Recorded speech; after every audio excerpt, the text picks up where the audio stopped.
Hello' guys, কি খবৰ আপোনালোকৰ? আশা কৰোঁ আপোনালোক সকলোবোৰ ভালে আছে। আৰু আজি আমি আলোচনা কৰিম অসম পুলিচ UBAB কনষ্টেবলত আহিবলগীয়া কুৱেশ্যনসমূহ। আমাৰ প্ৰথম প্ৰশ্নটো হ'ল, পৃথিৱীৰ আটাইতকৈ ডাঙৰ মৰুভূমিখনৰ নাম কি?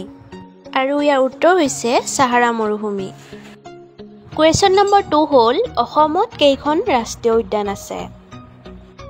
আৰু ইয়াৰ এনচাৰ হৈছে 7খন। কুৱেশ্যন নম্বৰ 3 হ'ল, প্ৰথম অসমীয়া ৰঙীন চলচ্চিত্ৰখনৰ নাম কি? আৰু ইয়াৰ উত্তৰ হৈছে ভাইটি। 4 নম্বৰ কুৱেশ্যনটো হ'ল, অসম পুলিচৰ কামাণ্ডো বেটেলিয়ান কিমান চনত গঠন কৰা হয়? আৰু ইয়াৰ উত্তৰ হৈছে 1996ত। 5 নম্বৰ কুৱেশ্যনটো হ'ল, সূৰ্য মন্দিৰ ক'ত অৱস্থিত?